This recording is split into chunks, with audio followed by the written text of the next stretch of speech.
하나님의 말씀은 신약성경 요한복음 9장 1절에서 12절 말씀인데, 우리에게 희망은 남아있는가 하는 주제로 우리 말씀을 나누고자 합니다. 성경을 봉독해 드리겠습니다. 때가 아직 낮음에 나를 보내신 이의 일을 우리가 하여야 하리라. 밤이 오리니 그때는 아무도 일할 수 없느니라. 내가 세상에 있는 동안에는 세상의 빛이로라. 이 말씀을 하시고 땅에 침을 뱉어 진흙을 이겨 그의 눈에 바르시고 이르시되 실로암 못에 가서 씻으라 하시니, 실로암은 번역하면 보냄을 받았다는 뜻이라. 이에 가서 씻고 밝은 눈으로 왔더라. 사람이 절망 중에도 살아갈 수 있는 것은 희망이 있기 때문이라고 말할 수가 있습니다. 희망이란 단어를 찾아보니까 어떤 일을 할 때 꼭 좋은 결과로 이루어지기를 바라고 기대한다, 이렇게 정의를 하고 있습니다. 세상에 살면서 소박한 그 행복의 조건을 열거하면서 칸트라는 사람은 이렇게 얘기를 합니다. 첫째는 할 일이 있어야 된대요. 둘째는 사랑하는 사람이 있어야 한다는 거예요. 셋째는 희망이 있어야 한다는 겁니다. 여기서 하나라도 빠진다면 불행한 사람일까요? 이런 생각을 하게 되지만 가장 중요한 것은 희망이라는 거예요. 우리가 살면서 실직도 합니다. 직장이 없을 수도 있습니다. 사랑하는 사람을 잃을 수도 있습니다. 그렇다고 죽음을 생각하지는 않습니다. 그래서 희망이 있다면 살아나갈 수가 있다는 거예요. 오죽하면 단테의 신곡을 보면 지옥의 입구에 이렇게 서 있다고 묘사를 하지요. 여기에 들어오는 자 모든 희망을 버려라. 희망이 없는 그곳, 그 마음이 바로 지옥이라는 것 아니겠습니까? 조금 더 얘기해 볼까요? 요사이 사람들이 희망 고문이다 하는 이런 얘기를 합니다. 그러니까 자기 생각에는 되지도 않을 것 같은 일인데 자꾸 옆에서 희망이라는 단어로 부추긴다는 거예요. 그래서 괴롭다는 거예요. 그걸 이렇게 비유하는데, 자, 이렇습니다. 자기가 이제 절벽 아래 떨어졌어요. 그 바닥에는 절망이 있고 자기가 위를 쳐다보았더니 거기에는 희망이 있는 거예요. 올라가려고 붙드는 이 자기의 손에는 철조망이 잡혀 있더라는 거예요. 올라가야 하는 건 알긴 아는데 현실을 붙들고 있는 자기 손에는 가시철망이라 희망을 놓을 수도 붙잡을 수도 없는 지경이라는 거예요. 자, 어때요? 여러분, 어쩌면 우리가 처한 상황일 수도 있습니다. 그렇게 우리가 생각할 수도 있다는 거지요.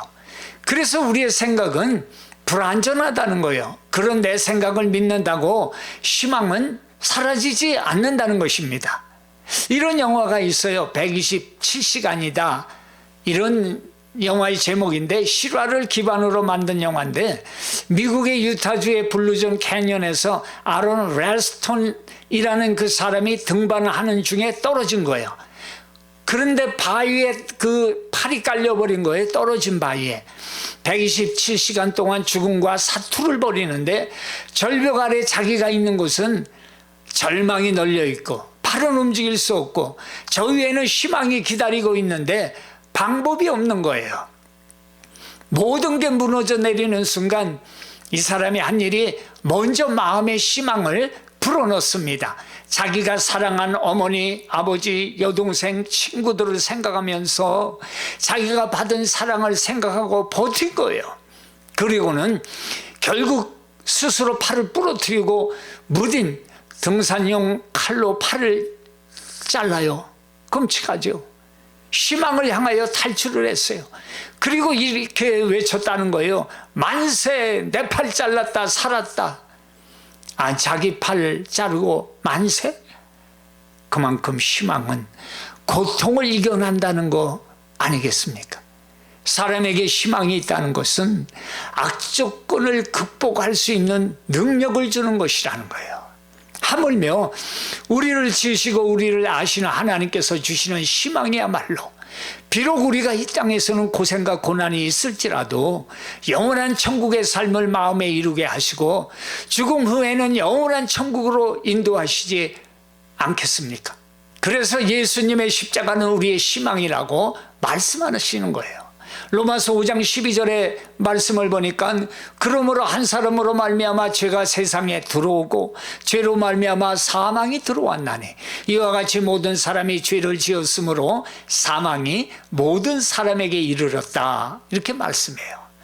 예수님의 십자가는 죄를 짓고 불의하고 추악하고 버림을 받아야 마땅함에도 불구하고 그 사람을 그대로 받아들여서 끌어안고 희망을 주시는 것입니다. 죄인은 용서의 희망을 주시고 거룩하지 못한 자에게는 의롭게 되는 희망을 주시고 병든 자에게는 어때요? 채찍에 맞으심으로 너희가 나음을 입었다는 희망을 주시는 거예요. 저주받은 사람에게는 아브라함의 축복을 주시겠다고 약속을 주시는 거예요. 그리고 죽은 자에게는 오늘날 내가 나와 함께 천국에 있으리라고 약속해 주시는 희망의 주가 바로 예수님이신 것입니다. 할렐루야. 오늘은 바로 그 예수님의 눈먼 자에게 희망을 주시는 그런 말씀이에요. 예수님께서 유대인의 명절인 초막절을 지키기 위해서 예루살렘으로 올라오셨어요. 그리고는 성전에서 가르치셨어요. 그리고는 성전을 나와서 예루살렘에 이 길을 가시는데 구걸하는 사람이 많았어요. 한 푼 주세요, 네. 한 푼 주세요, 네. 그런데 그 구걸하는 중에 한 눈먼 자가 예수님의 눈으로 들어오는 거예요. 예수님과 제자들이 그 길을 자주 다니면서 보았던 그 눈먼 거지였어요. 그 눈먼 거지의 사연은 사람들의 입을 통해서 그 사람은 날 때부터 소경이래 하는 소문을 익히 듣고 계셨어요. 제자들이 그냥 지나치지를 않습니다. 그리고는 호기심 어린 눈으로 예수님을 쳐다보고는 묻는 거예요. 저 예수님, 저 소경이 있잖아요. 저 사람이 앞을 못 보는 게 누구의 죄 때문에 그래요? 자기가 죄를 많이 져서 그 대가로 그런 건가요? 아니면 그 부모 때문인가요? 그런데 물어보는 이 질문 한번 들어보세요. 왜 그랬냐는 것도 아니고, 아니 어쩌다가 저렇게 됐대요 하는 것도 아니고, 저 사람이 눈이 먼 것이 죄긴 죄인데 자기 죄인가요? 부모 죄인가요? 아예 눈 먼 것이 죄 때문이라고 단정을 지어줘 버려요. 그러니 생각을 해보세요. 그 얘기를 곁에서 듣고 있는 본인 당사자의 마음은 어떻겠어요? 소경이 되어 안 보이는 것도 서러운데 그게 누구로부터 시작된 죄라고 말하는 것도 서러운데 더구나 조상까지 들먹이니 그 마음이 어떻겠습니까? 대개 사람들은 다른 사람이 안 되는 것, 다른 사람이 잘못되는 것을 혹시 뭔가 죄를 지지 않았나 하고 생각하기가 쉽습니다. 특별히 믿는 사람들이 그런 사람들이 많지요. 그런데 자기가 당하는 고난에 대해서는 의인은 고난이 많다 하고 자기 중심으로 해석을 합니다. 나는 괜찮은 사람인데 저 사람들이 악하고 세상이 악하고 그러 나는 십자가를 진다. 뭐 이렇게 자기 중심으로 해석하는데 문제가 있다는 거예요. 사실 사람이 당하는 어려움은 자신의 죄 때문에 욕심에 이끌려 그렇게 되는 경우도 있습니다. 또 사탄이 주는 욕과 같은 경우도 있습니다. 그런데 또 하나는 하나님이 허락하시는 역경도 있다는 거예요. 이스라엘 백성의 광야 통과라든가 바울의 가시라든가 하는 것은 어떤 훈련에 성숙한 신앙의 목적을 가지고 있다는 거예요. 그런데 여기서 주목해야 할 것은 예수님과 제자들의 관심이 서로 다르다는 거예요. 그래서 우리는 제자의 말이 아니라 예수님의 말씀을 들어야 합니다. 그래서 이 첫 번째 보니까 고난의 답은 미래에 있다. 이런 의미로 주님이 말씀하세요. 3절의 말씀인데 이 사람이나 부모가 범죄한 것이 아니라 그에게서 하나님의 하시는 일을 나타내고자 하심이라 전혀 뜻밖의 말씀을 하시는 거예요. 뭐 자기 죄 때문이라든지 아니면 유대인들이 믿었던 것처럼 부모 전에 그 죄 때문에 3, 4대가 죄값을 받는다던가 하는 기대의 말들을 다 덮어버리시는 거예요. 전혀 기대 밖의 말씀을 들려주신 거예요. 이 사람이나 부모제가 아니다라는 거예요. 하나님의 하시는 일을 나타내시려고 이렇게 말씀하시잖아요. 여기서 우리가 오해하지 말아야 될 말씀이 있어요. 하나님이 영광을 나타내시려고 사람을 일부러 불행하게 하시는 하나님은 아니라는 거예요. 사람들은 불행한 것을 보고 피하고 수군거리고 하지만 하나님은 그런 불행을 사용하셔서 고쳐서 복이 되게도 하시는 사랑과 능력을 가지셨다는 것을 강조하신다는 거예요. 이 눈먼 거지의 삶을 보세요. 그 삶은 처음에는 원망으로 가득 찬 삶을 살지 않았겠어요? 내 부모를 잘못 만나서 내가 이 죄값을 받는 거지. 내가 죄가 많아서 내 죄값을 치르는 거지. 그때 내가 태어나지 않았더라면, 그 일만 없었더라면, 그 사람, 그 대상, 그 사건, 그 환경, 이렇게 역경을 겪었으니까 좋았던 모든 것이 원망의 대상이 되었을 것입니다. 그러면 이 소경 거지만 이렇게 살았냐? 그렇지 않다는 거예요. 대부분의 사람이 이런 마음으로 자신의 역경을 바라보고 살아온 것이 이들의 삶이었다는 거예요. 이 사람만 그런 게 아니라는 거예요. 앙드레 세니에라는 사람은 참 뼈있는 말을 합니다. 사람은 누구나 고통을 가지고 있습니다. 그러나 다른 사람의 눈에 띄지 않기 위해 평온한 얼굴의 모습으로 고통을 숨기고 있습니다.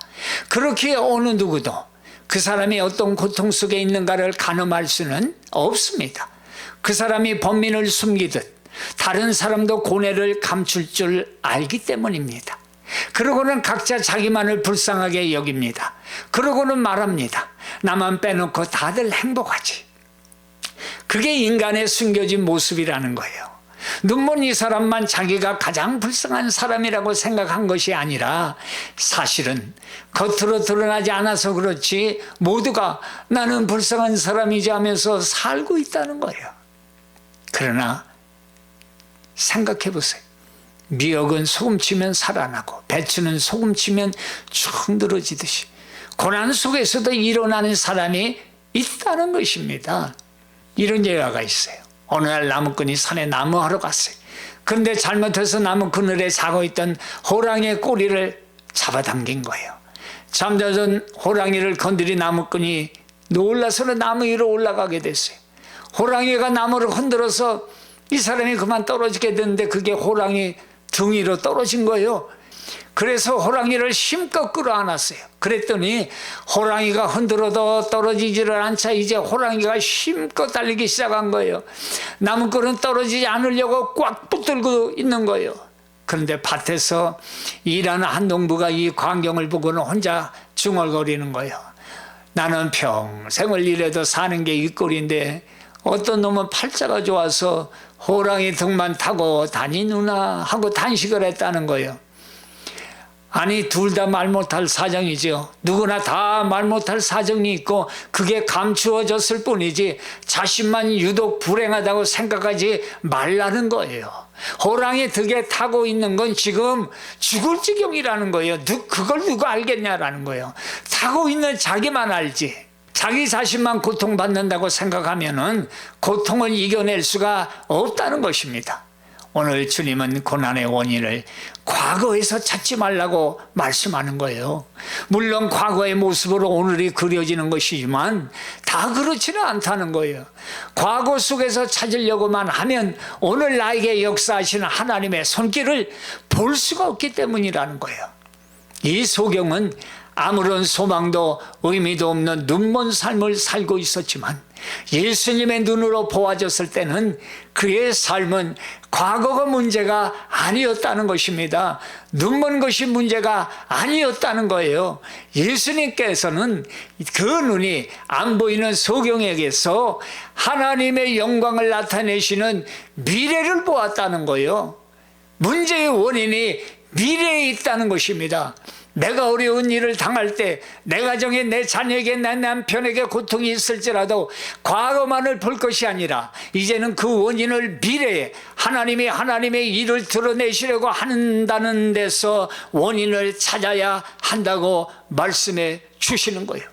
그래서 역경의 목적을 찾는 건 하나님의 일을 통해서 어떻게 하나님 되심을 나타내려 하시는 것인가 라는 걸 생각해 봐야 되고 하나님은 이 일을 어떻게 앞으로 전개하실까 하는 걸 생각해 봐야 되고 거기서 하나님은 나에게 어떤 은혜를 주시려 하는가라는 걸 생각해 봐야 된다는 거예요. 그것이 믿음의 사람이 역경을 이기고 나가는 길인 줄 믿습니다. 두 번째, 우리가 여기서 볼 것은 예수님이 치료의 주체이시다라는 거예요. 이제 구체적인 치료를 하시는 거예요. 그리고 나서 제자들에게 자신이 하고자 하시는 일, 사명에 대해서 분명하게 말씀을 하시잖아요. 다 같이 4, 5절 말씀을 읽습니다. 때가 아직 낮음에 나를 보내신 이의 일을 우리가 하여야 하리니 밤이 오리니 그때는 아무도 일할 수 없느니라. 내가 세상에 있는 동안에는 세상의 빛이로다. 치료를 하시기 전에 자신이 누구인가를 밝히고 계시잖아요. 예수님은 스스로 밝혀요. 세상의 빛으로 오신 자임을 분명하게 선언하시는 거예요. 선포하신 거예요. 우리의 모든 질병과 문제를 해결해 주시는 것은 그 누구도 아니라 바로 예수 그리스도 있음을 분명히 말씀해 주시는 거예요. 그리고 그 현장의 맹인이 바로 오늘날 우리 자신이라는 사실을 보여주시는 거예요. 자, 이제 예수님은 맹인의 눈에 진흙을 발라요.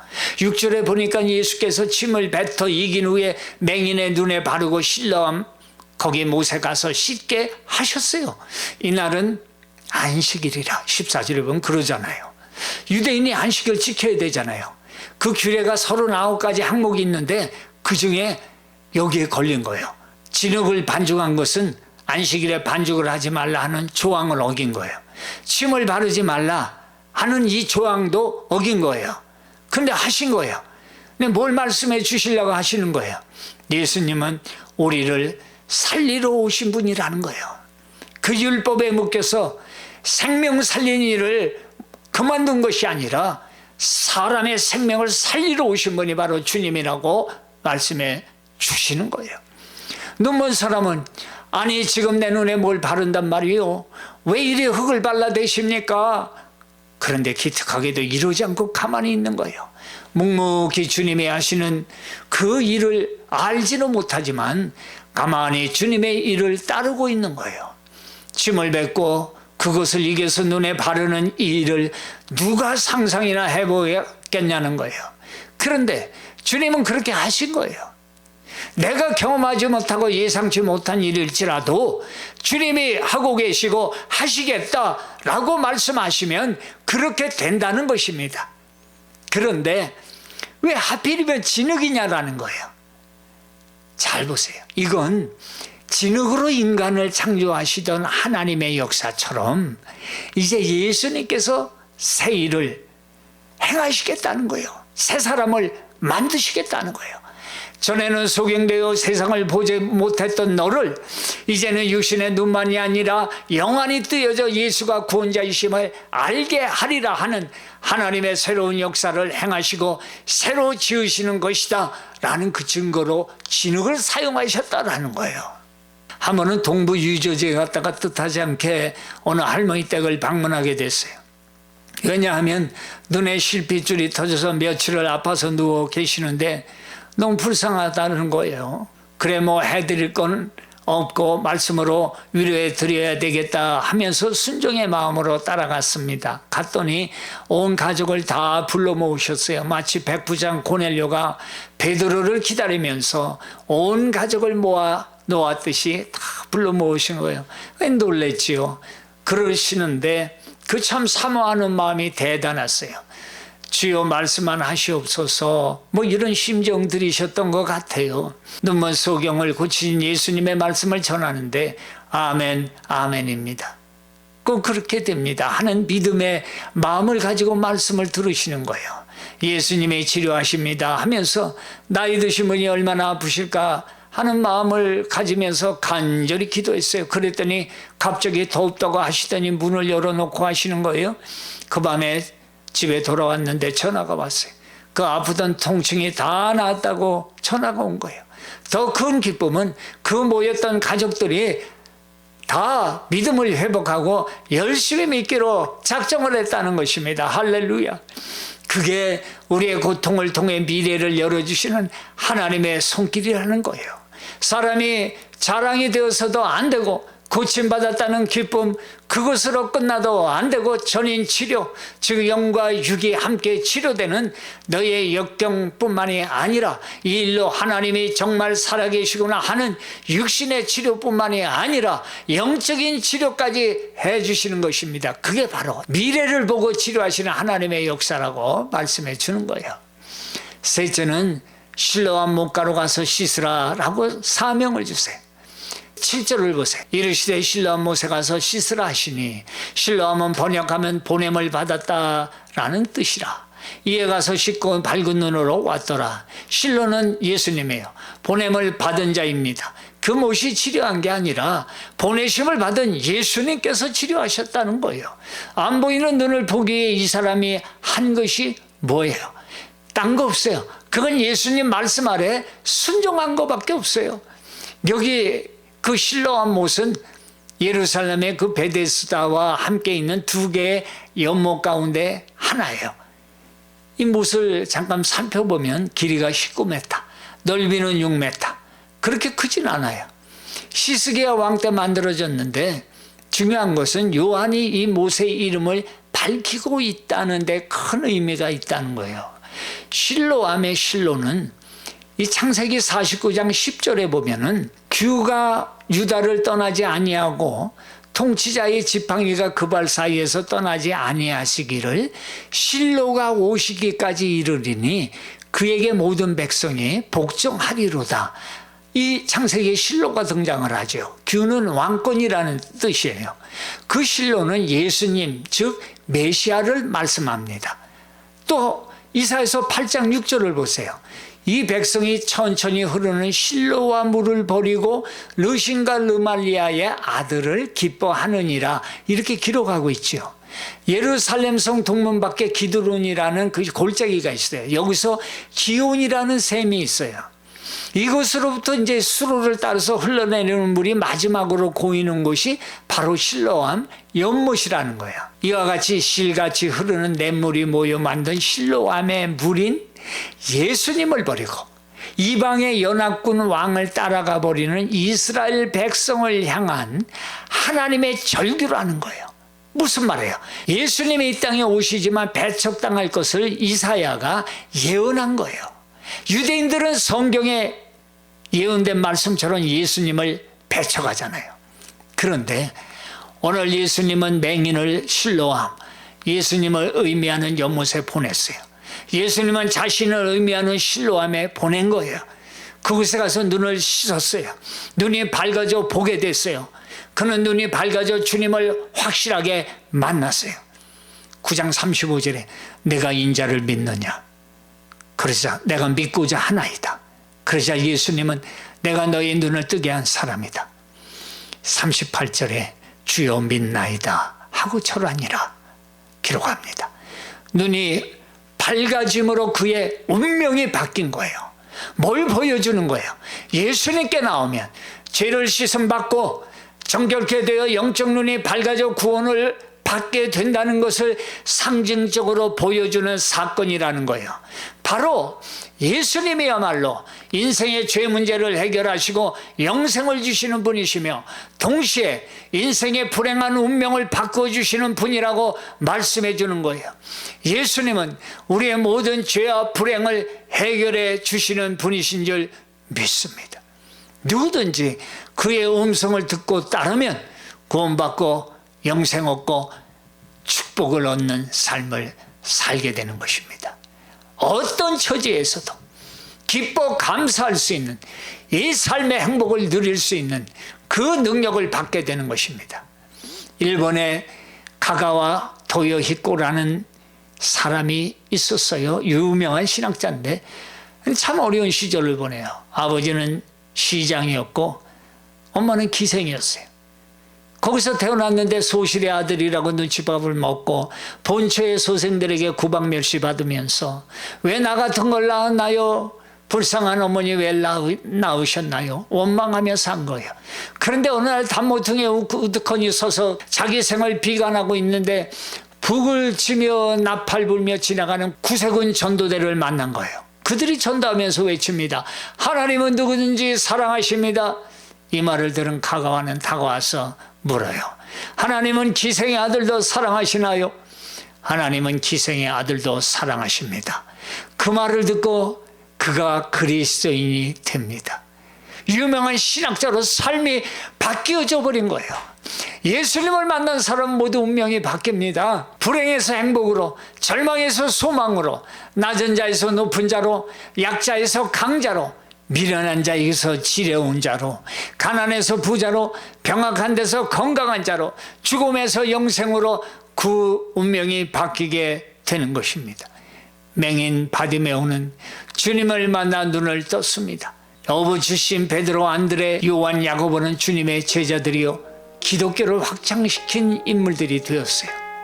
핍박자 바울은 대사도가 되지 않습니까?